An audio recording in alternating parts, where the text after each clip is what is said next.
Welcome Stanford and YouTube communities to the Stanford Entrepreneurial Thought Leaders Seminar, brought to you by STVP, the Entrepreneurship Engineering Center in the School of Engineering at Stanford, and BASIS, the Business Association of Stanford Entrepreneurial Students. Today, we are thrilled to have Austin Russell here to ETL. Austin is the 27-year-old founder and CEO of Luminar. How many people have heard of Luminar? Oh, fantastic. Okay, so as many of you already know, Luminar is a multi-billion-dollar publicly traded company that makes lidar sensors, hardware and software sensors for the automotive industry. Lidar, as you know, is an amalgamation of two words, light and radar. It is using photonics and optics for 3D visualization and analytics and intelligence. Now, before I give Austin's formal introduction, let me explain why I am so excited to have Austin here with us today.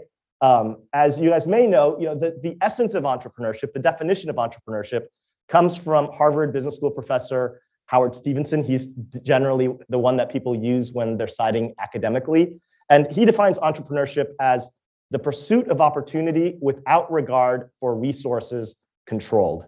Or said another way, it's about pursuing opportunity unbridled by constraints, where really the vision is your currency and your energy source to overcome obstacles that might be in your way.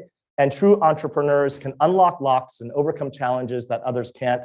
And they're usually driven by a vision that transcends the obstacles in front of them. For me, Austin is a quintessential modern day entrepreneur. And it's not just because his pursuits are entrepreneurial, it's because his pursuits are deeply contrarian. And in the pursuit of that, the entrepreneurship side stands out in even starker relief. So let me just set the stage for that as I introduce Austin. Austin grew up in Southern California in Irvine, Newport, Irvine, yeah, exactly. Near Irvine, yeah. And actually started Luminar while he was in high school. Were you 16? Is it 16 or 17? Yep. 16. Then he gets admitted to Stanford, an honor that many of you can relate with deeply. Comes to the farm, but drops out sort of 3 to 6 months into Stanford. He gets a Thiel Fellowship for $100K, and he decides to stop out of Stanford. That alone is a momentous decision. I think many of you can understand the gravity of that. But what's more is that Austin goes all in into one of the most unsexy spaces at the time, okay? So he decides to pursue optics and photonics in 2012. So he's not stopping out to go after a sexy area that is sort of a foregone conclusion of success. He's not going to start a crypto company or even a software company. He's doing hardware, and he's doing deep tech hardware, okay? It's classically the things that any mainstream VC would tell you to run for the hills and avoid. He also decides to do not just hardware, but it's capital intensive hardware. His first product with his first vision is going to cost in the tens of millions of dollars. It's not just a couple $100,000 to create an MVP or a white paper. There are deeply entrenched competitors. So I'm sure you guys are all familiar with the Google cars with those flying buckets, of lidar sensors. Apple's working on this, and he decides to go head to head with them. And he's 17, and he decides to drop out of Stanford. He doesn't have a PhD, let alone even a bachelor's degree. Okay, you fast forward 9 years later, in 2021, he's raised $450 million. The company has gone public, and he has retained 33% ownership of the company. Just as comparison, if you look at other software companies or other young founders like Aaron Levy from Box, who did a classic software enterprise viral company, he has 5% of equity when he goes public after having raised similar amounts of money.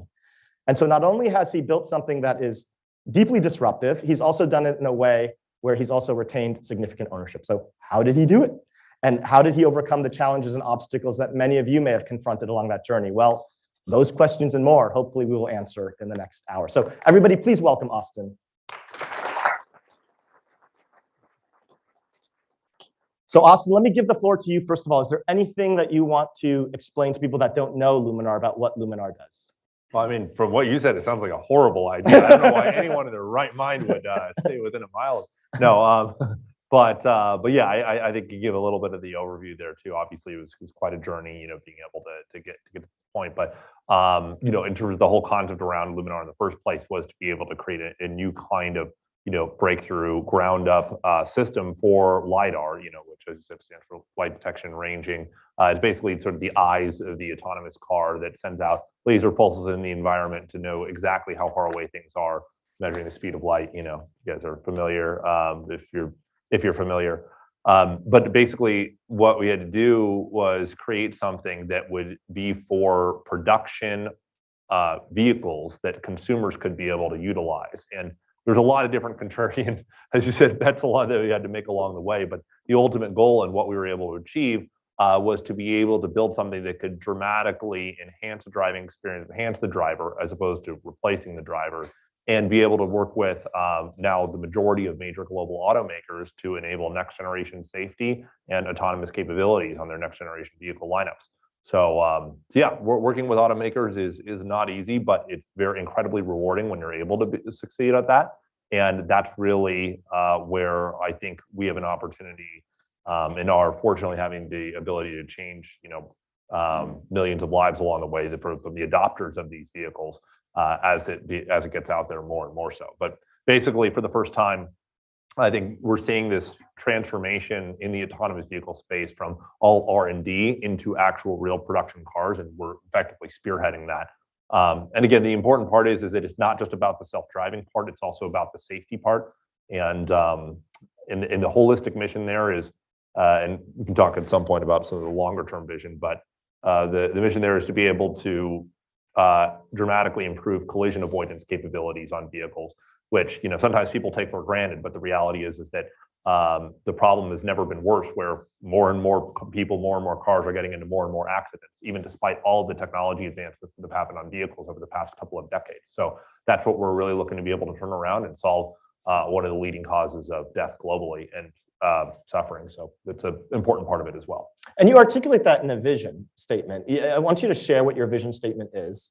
And can you share how early on in the journey you crystallize that vision statement and what recommendations you have to other founders in terms of how important it is to articulate a vision and when they should put focused attention on that?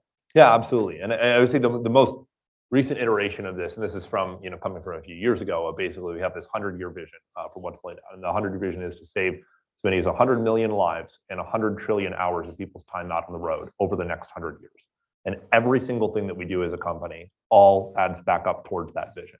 And I think it's just really important you're going to have amazing days as an entrepreneur. You're going to have horrible days that you wish you didn't exist. And you're going to have to go always back to that holistic mission and meaning for not just yourself, but that whole team around, what are we actually doing? What's inspiring in terms of the greater purpose around what we're building and why it's there. And I think the more inspiring of a holistic mission that you can have, the better talent that you're going to be able to attract, the more impact you're going to have. And I think just frankly, there's going to be just a lot more satisfaction with everything that you do. But it doesn't always have to start out so grandiose. It can even just be as in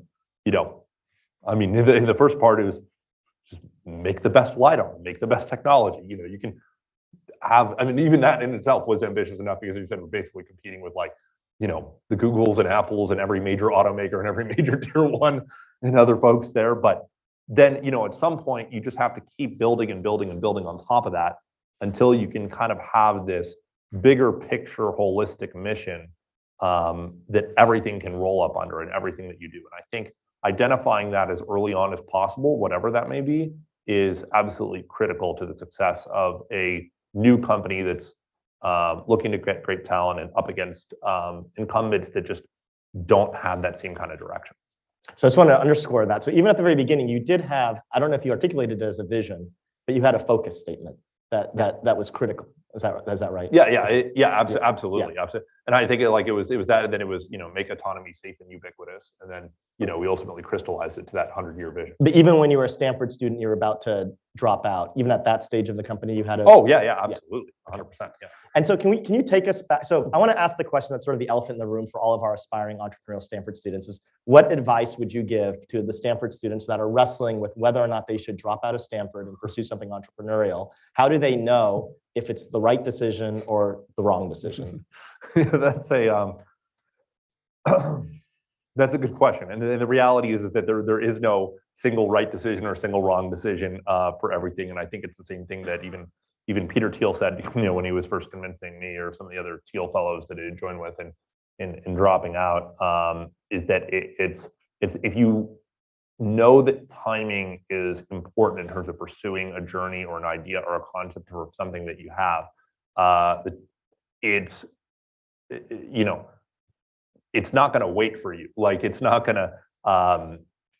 Sometimes you just really have to capitalize on opportunities that are there. That, like, if the reality is that if I had waited until, for example, like in this specific case, like graduated, let's say, I probably would have had like probably a PhD probably right around now, too, in terms of what we're building when I would graduate from this field, and it would be way too late to try and pursue anything in this field. Like, it would already be completely dominated by a host of other players. So sometimes timing is very important. The other part is just I think you have to be able to succeed in a few different dimensions and a few different personality traits. And I think there's 3 very specific things that have to intersect at the same time, and that's curiosity, drive, and passion. All 3 of those things have to come together at the same time. You're missing any one of those things, you can't be successful as an entrepreneur. So I think that, but when that does come together, and it's something that you really believe in, and frankly is, like I said, other people believe in, and your customers believe in too, or will believe in, for that matter, then there's really no reason why you could be successful independent. Like, you can be at school, you can not be at school.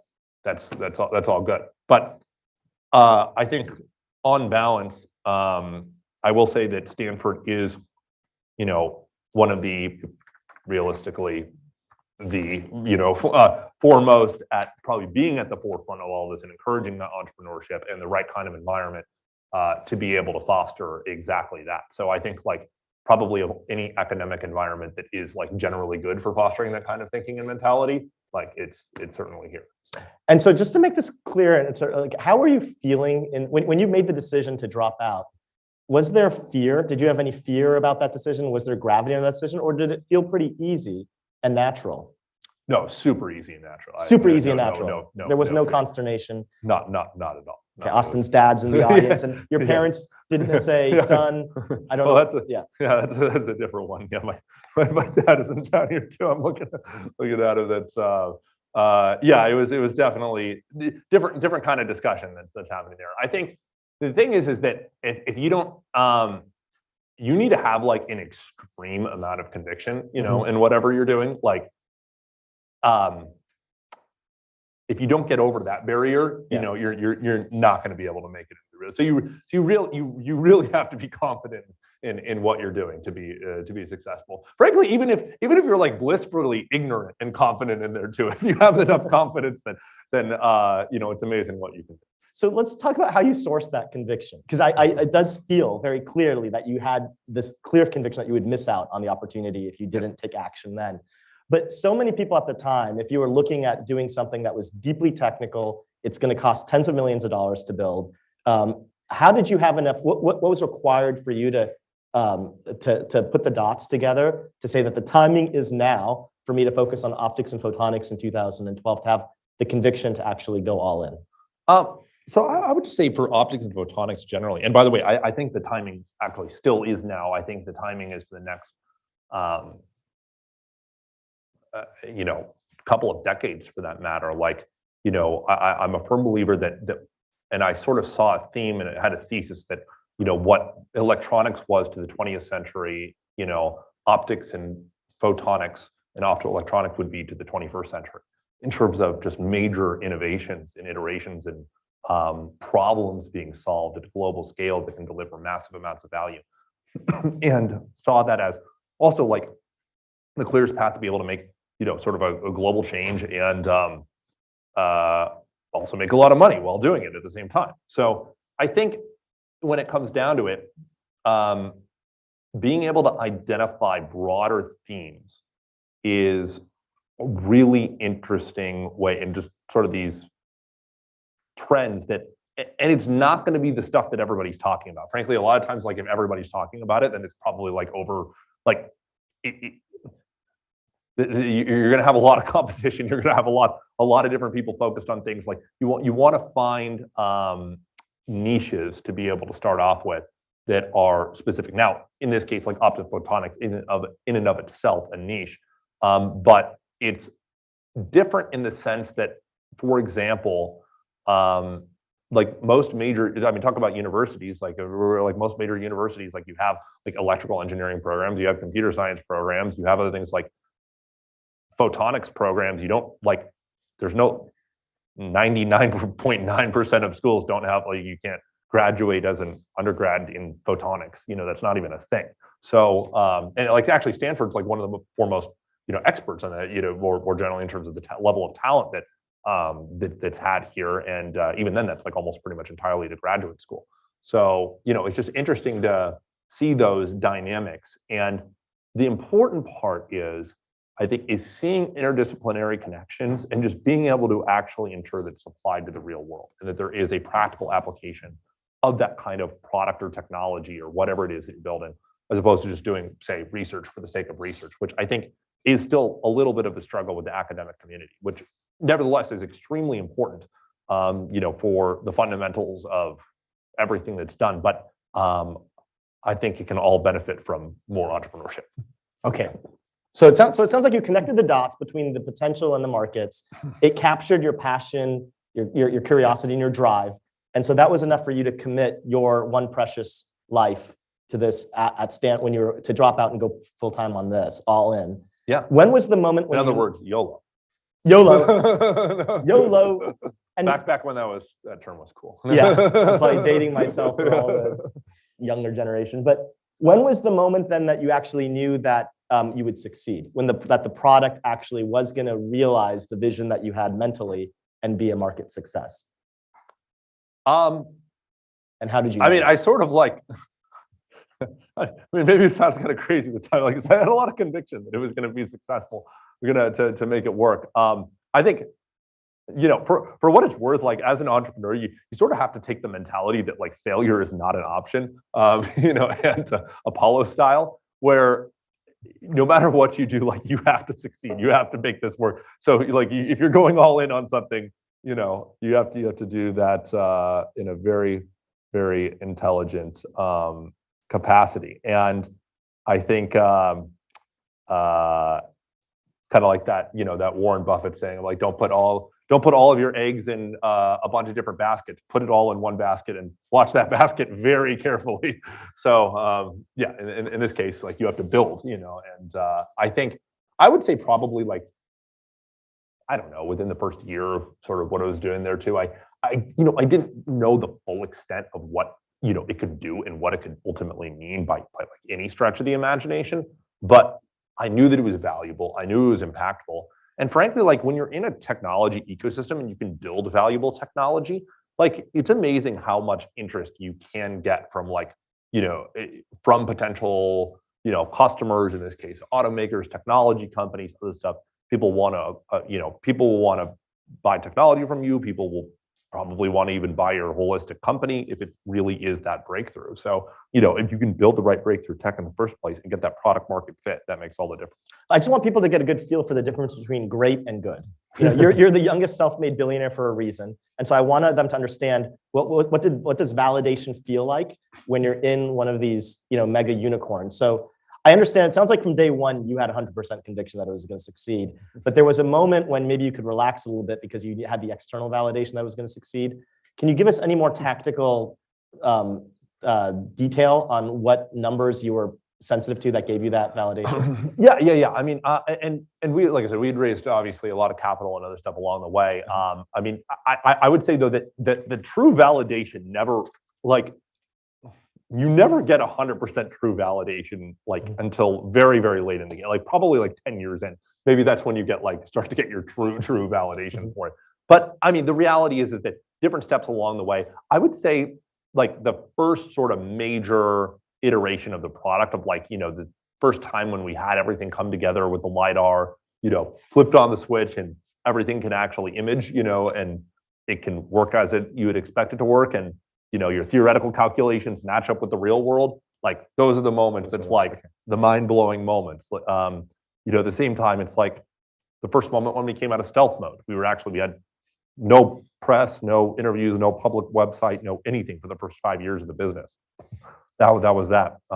Would you recommend that, by the way? Because it sort of goes against, it's another contrarian move. Most people would say, let's fumble towards victory, iterate, you release and mention and talk and interact with the market frequently so that you get feedback. You went into deep stealth for 5 years. Yep. Was that the right decision? Absolutely, like 100%. I mean, honestly, like, I think the distinction is that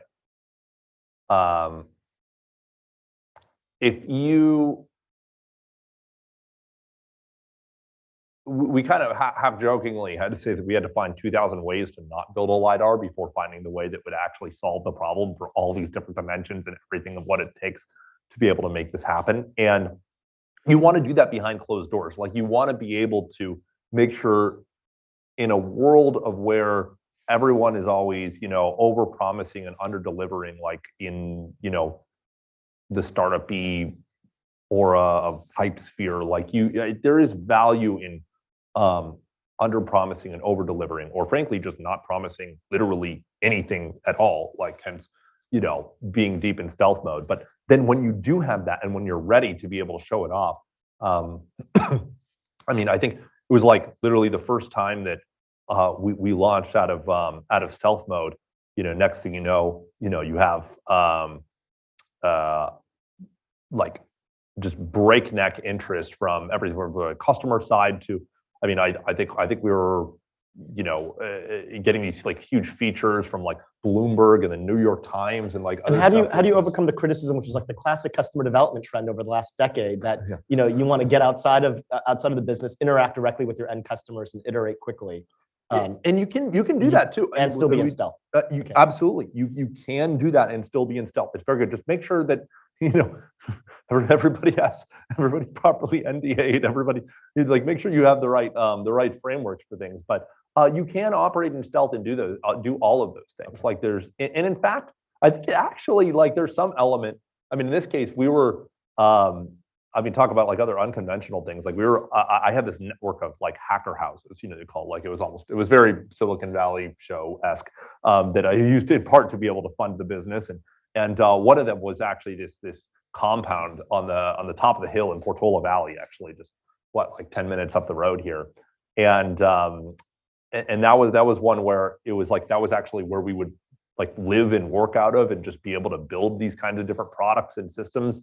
And it was like such a different, it was like you would just enter a completely different universe when you would come into it. And it was almost just isolated from the rest of like reality of like the dimensions and constraints of what's possible. And it was like you didn't have to worry about any of the noise, didn't have to worry about any of this stuff, and you could just focus on what you need to do. And that focus part, I think it goes back to is definitely critical, but it's all those things that add up that make a difference. And so I want to dive into some of the creative things that you did, because even if you have the conviction, it's right, being a 17 or 18-year-old kid needing to you ended up raising $450 million, but even raising your first money, even if you know that you're right, is a challenge. It's a challenge even for people that have a much deeper pedigree under their belts when they go into VC funds.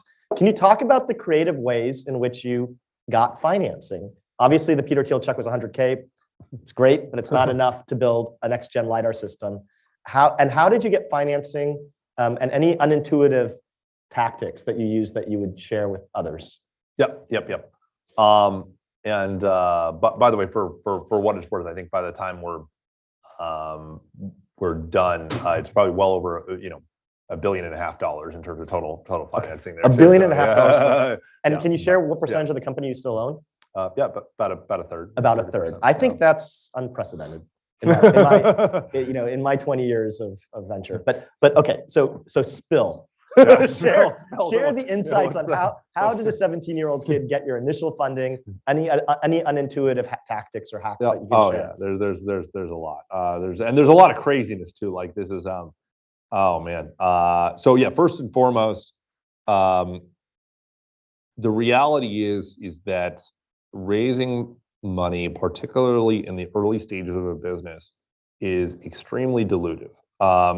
Money is always the most expensive, so to say, in the early stages by orders of magnitude. Actually, what's really funny.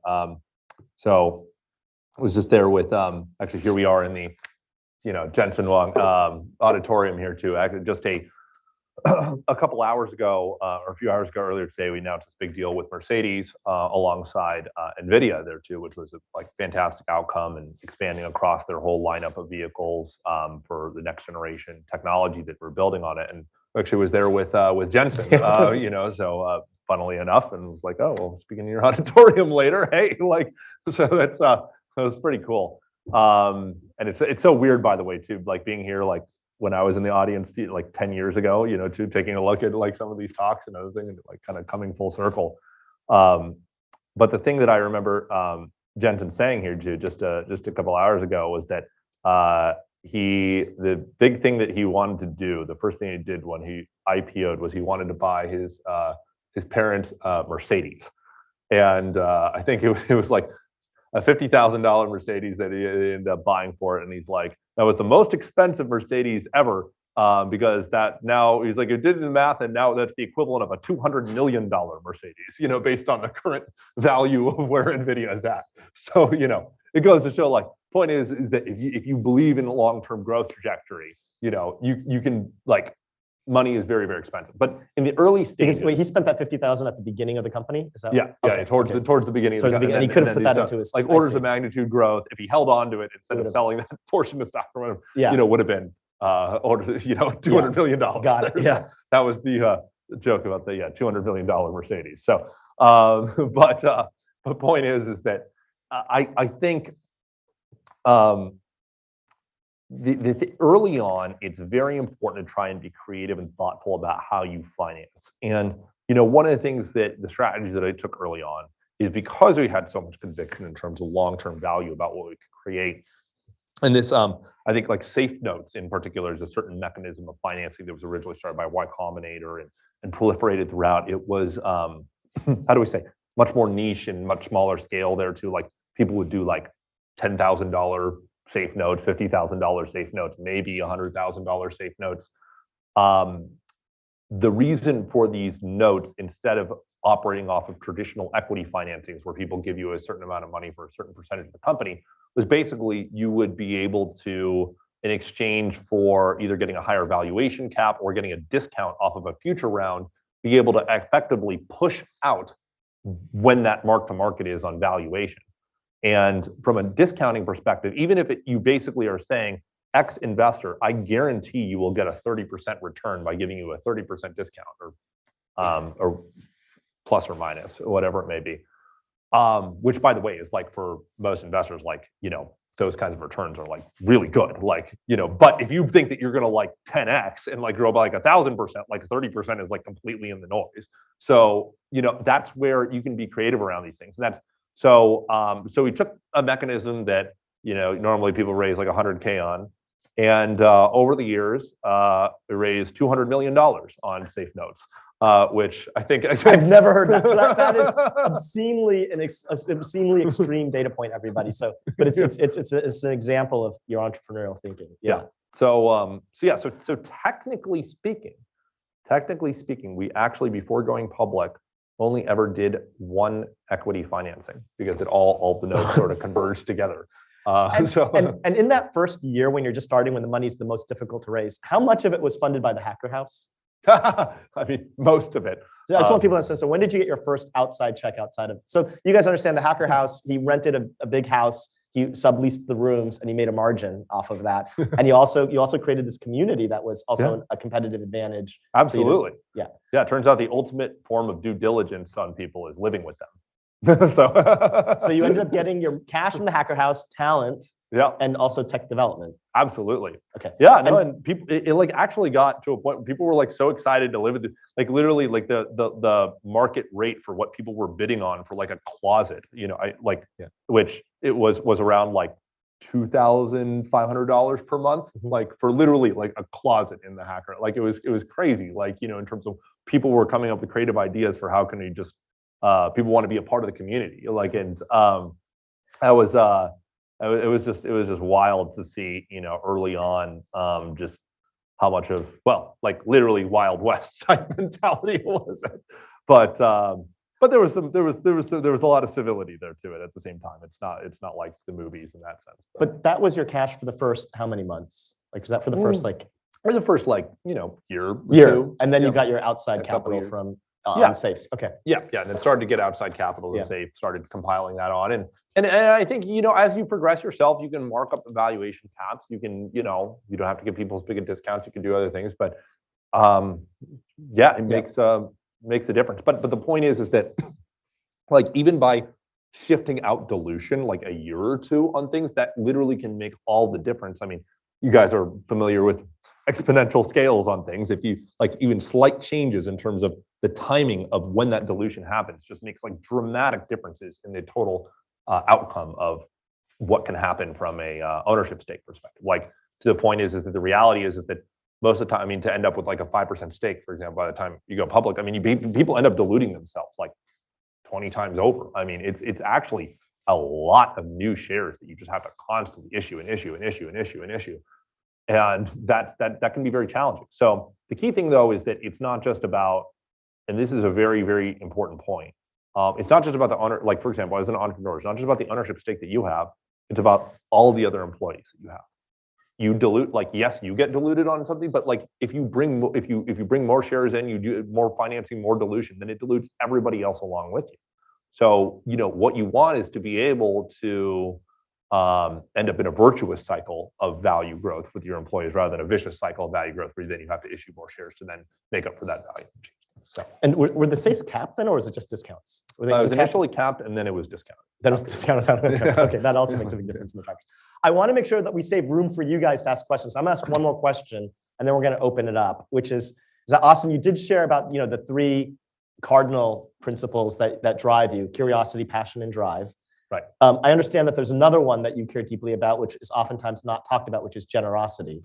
I wanted to give you the floor to talk about that principle. How is that a compass for your actions, and why should other entrepreneurs care about generosity when they're just worried about their survival? Yeah.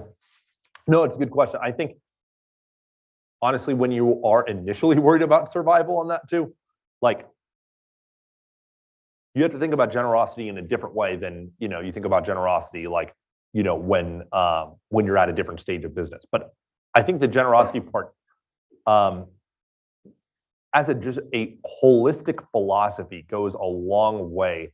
Going back to the mission and the purpose around what you're trying to do, like, the point is that there is a bigger picture movement of what you want to build and what the impact of this is. Like, yes, in theory, the fundamental purpose of any corporation is to, make money. And that is true. And that has to be the case because, without money, then you can't invest. And without investing, you can't build what you want to build. And if you can't build that, then you can't make the impact. But the point is that is the byproduct, not the end result from what you want to do. And from a first principles perspective, that's very, very important to be able to establish. And I think getting people along for that, like, for example, even early on, getting people along for that journey, making sure that, people have equity as part of the company in that journey, as part of the whole generosity concept, all the way to, I think when you do have an opportunity to have liquidity, and when you do have an opportunity to be able to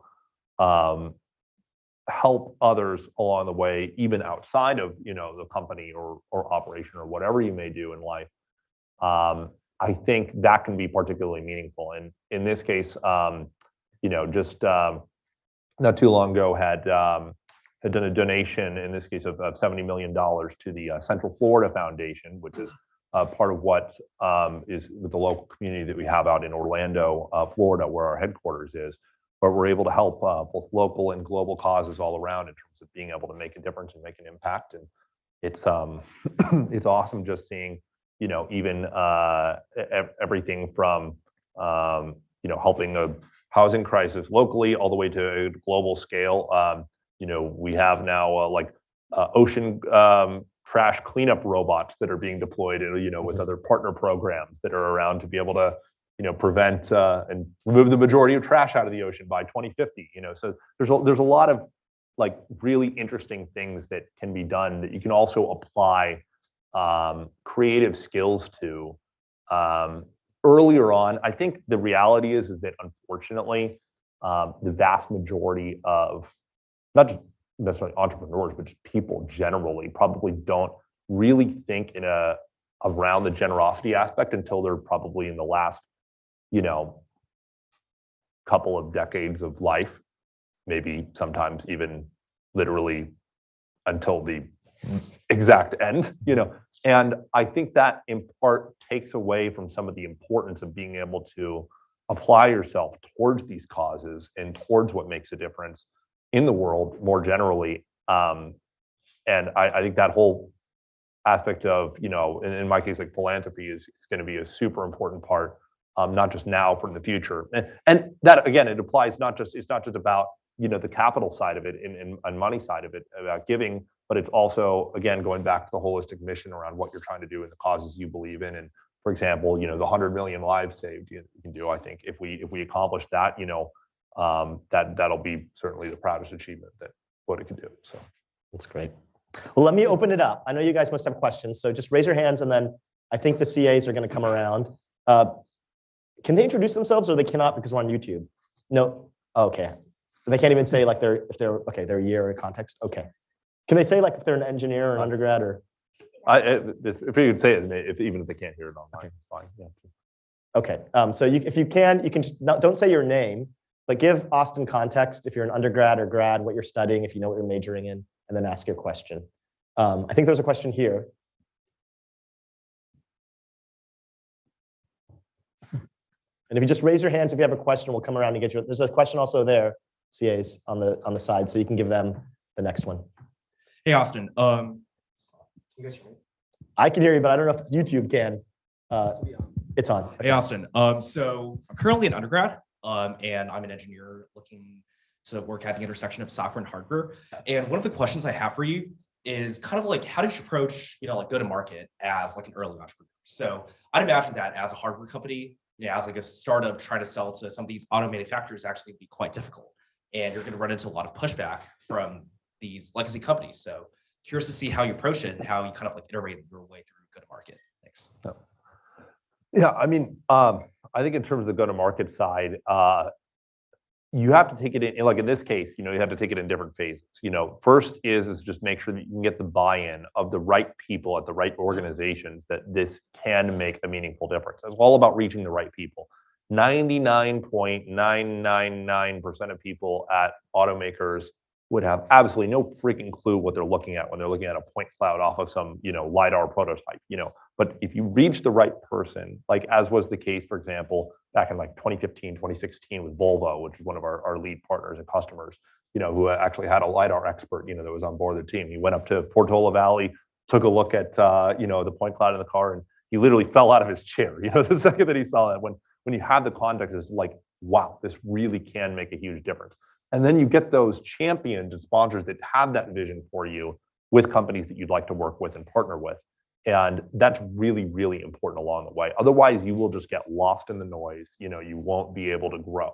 So I think that's the most important part, at least in the B2B context. That B2C is a little bit different, but that's sort of the world that we've been operating in. And for founders that wrestle with whether to go after smaller enterprises where they can iterate more quickly and get some type of deal quickly versus the bigger OEMs that are going to take forever and could kill the company, do you have any guidance on which you should choose? Yeah, start smaller and then work your way up. I mean, that's honestly the best. I mean, don't get me wrong. If someone's at the table say, hey, let's go sign $1 billion deal tomorrow, and they're a big company or small company, but it doesn't matter. Just focus on, be customer obsessed, as with the Amazon philosophy always is. But listen, if you have a choice of stuff there too, I mean, naturally, I think it's going to work out that you're going to work with smaller enterprises because they're more nimble. But you guys actually started pretty big with Volvo early on, or did you have smaller companies in advance of Volvo? We did. I think, we had even technology companies that were there earlier on. I mean, I guess they weren't that much, like, I don't know, the Ubers of this world, or you know, or whatever. Like, there's a bunch more that probably could talk about, but you know, I think Volvo, though, but it's all relative, right? So, for example, in the world of automakers, like Volvo is sure they're an automaker, but they're actually a smaller. They're actually a smaller automaker. You know, so for example, like you know, in the Mercedes case, there too, they actually produce like, you know, 3 times the volume of what Volvo does, for example. Yeah. So, but you know, I think so it's all relative, but you know, they're also like a massive company too. So you have to be able to work through it, but you know, it's a risk reward thing, and if you can make it happen, then it makes a huge difference. Terrific. Other questions? I think we have. Okay. Thanks, Austin, for the many brilliant ideas. And I work with several early stage companies. And what would be your advice when it's really early, low cash, to build team and bring other people on board? I think that's where the extreme efficiency matters. You have to be super scrappy early on. You're going to have to find a way in one way or another to be able to get people on board with the mission, people on board with the vision. That's where, you know, equity can come in handy. You know, you want to be smart about it. You don't want to be too stingy with, you know, equity early on in terms of what you can provide. At the same time, in terms of the opportunity and outcome, but just make sure that the people that you provide it to are going to be there for the long run, like day in, day out, you know, doing absolutely whatever it takes to make the business successful. And if you have those people and can do it right, then that's really all you need. Now, I think at the same time, like I said, it's amazing what, you know, even cash constrained, you know, what people can really do when you put your mind to it to get to that next step. But the thing is that you have to make sure that the people that are along with you for the journey, make sure you recognize that there's no theoretical world where you can ever get to where you want to go to with the kind of cash constraints and with the constraints that you have. You have to see yourself taking it a step at a time, visualize the end state, but then like break it down into the individual steps. Like, what has to happen for you to go there? Like, what's the best case? What's the worst case? Like, what's the path to really be able to get there? And I think walking people along for that journey early on also makes a big difference in sort of getting them on board. And people are always going to be the #1 expense for those types of companies here. Terrific. Other questions? I think we have one Probably. down. Oh, Okay. Mandy has one from the YouTube universe. Yeah, so we have Okay. about 150 people on YouTube and Zoom. So the most upvoted question is, if you had to do it over again, what aspects of your Luminar founder journey would you do the same versus do differently?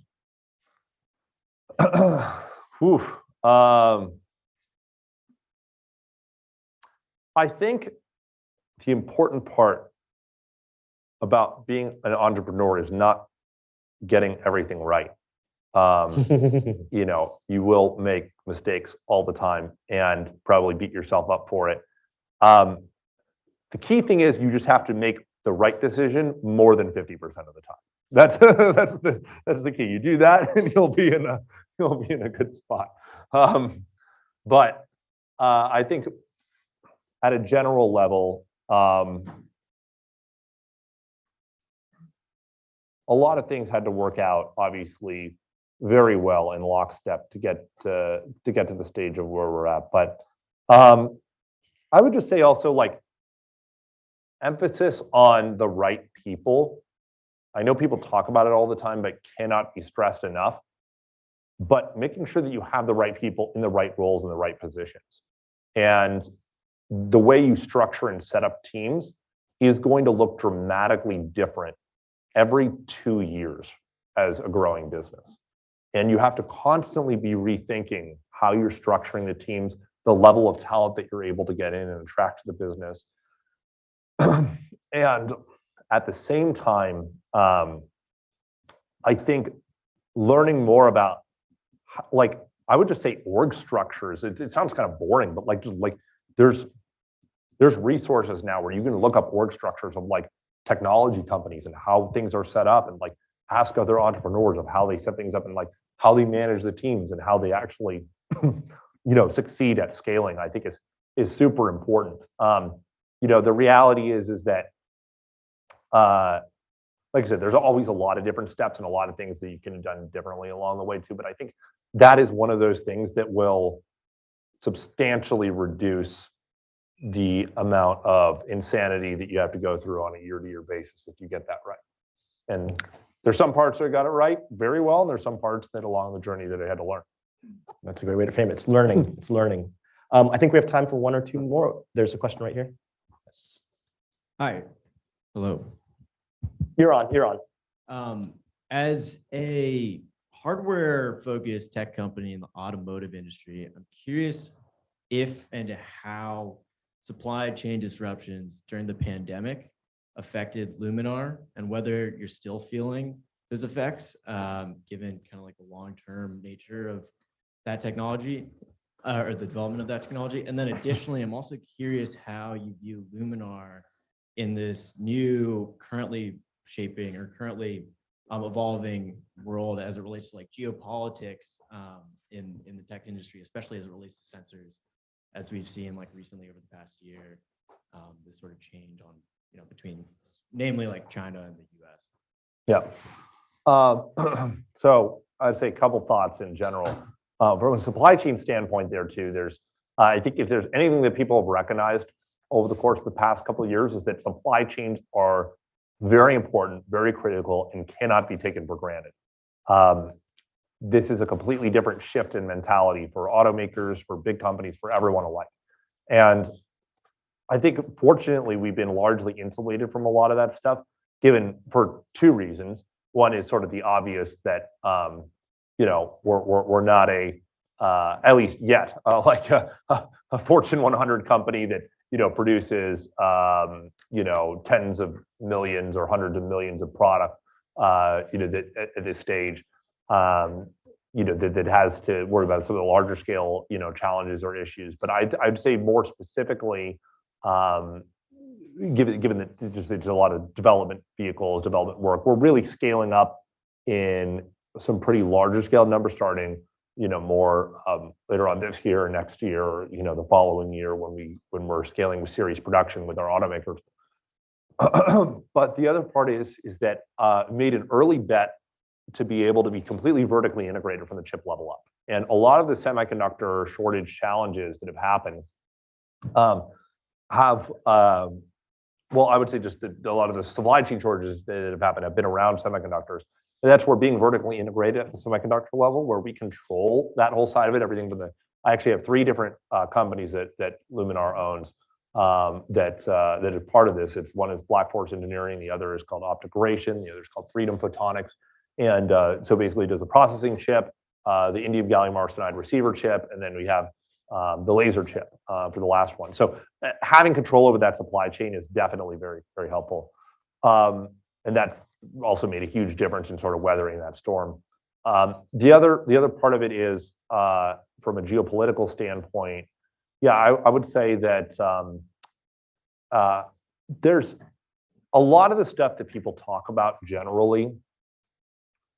I would just say there's always an infinite amount of talk about politics, probably way more than there should be for things that don't end up being substantive issues to the real world, at least for these kinds of industries and whatnot.